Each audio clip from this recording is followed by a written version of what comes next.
Using a lattice is clearly the most effective way to ensure precise positioning of any object in ZBrush. Now, the first thing you're going to want to do, of course, is make sure that you've selected your character, duplicate that, and we're just going to solo that right now. Let's say something like this. That seems like it would be a good one. Let's say we go down here all the way to visibility, hide, and what you're going to want to do here next is let's just solo that, and okay, we've got that selected. We're going to go to geometry, modify topology, and delete hidden. Okay, we can't delete it because we have subdivisions. Shift D to go down to the lowest subdivision. We'll delete higher, and then we'll delete hidden. And then now if we turn off solo mode, let's say we inflate this a little bit. Now you can see we've got that. So the next thing we're going to do is go all the way down to masking, and let's say mask by border, grow the mask, and then we'll invert the mask. And what you want to do here is head to deformation, polish by features, and we can see there that we probably should have a lower poly count. So it's probably geometry. Yeah, there we go. Let's ZRemesh that by half. We'll do that a couple of times until we get to a low enough poly count, and I think that's good. I think this is good enough. So now that we've got this, let's just go back down and mask by feature once again, invert it, go back up a little bit, polish by features, and okay, we can actually do that without the mask, and that's what we get. We can also ZRemesh it once again, but this time at same, keeping it at same. Let's BMV for the move brush, and we can, let's say we push that in a little bit. Now, once you're at this point, what you're actually going to want to do is go to geometry. We divide this a couple of times or so. Let's say, oh, actually that seems like too much, but okay, it's fine. It's better to have too much than too little, but let's just keep it at that. We'll use the standard brush. The reason we're getting that is because of the lazy mouse.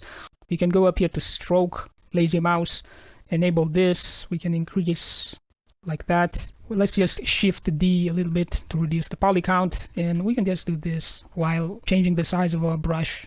You can just do something like this, and also using the smooth brush, and you just want to keep going up and down in poly count depending on what exactly you're doing at that moment. And once you're happy with how the helmet strap actually looks, you can move on to the next part. And this is where things start to get crazy, because what you really want to do is, first of all, make sure that you have the strap selected, and then press BTR to bring up the gizmo. Make sure that you have Gizmo 3D enabled by pressing Y. And here, what you're going to want to do is press the cogwheel over here and go to deformer. Oh, it doesn't work because we have multiple subdivision levels. Okay, let's say that is good for me, I think. And we can delete those, delete higher, delete lower. And if you're looking for that, you're going to find it right here.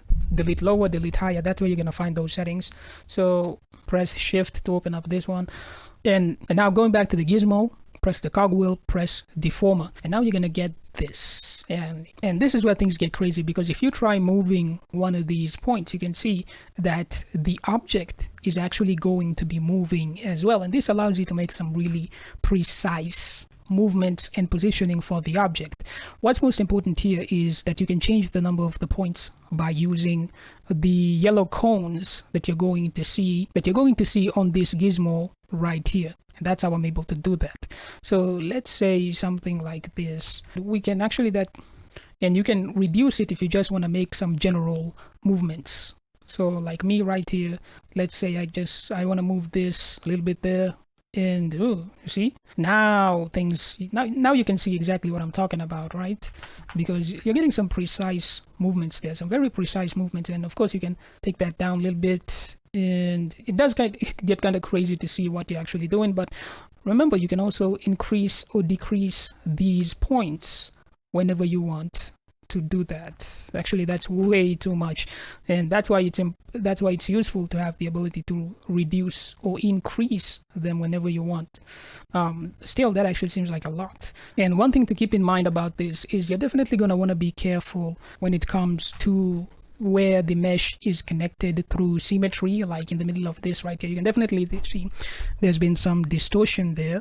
And if you ever find yourself in a position where the middle, or where you have that are just slightly disconnected, what you can do is you can go to geometry and you can mess around with this weld points, and you've got a weld distance there. And really the entire point of that is just to connect polygons that are really close together, but they're too small for you to actually deal with physically.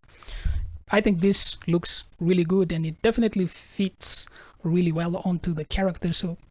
But there is something else that I need to show you, and that is when we take a look at this model over here, you can see we've got some detail on the neck. We've got an interesting design going down here with the armor right here. But if we look back here, we also have a cape. And if you're wondering how I make capes just like this one, it's actually very simple. And this video right here shows my entire workflow and the thought process behind it.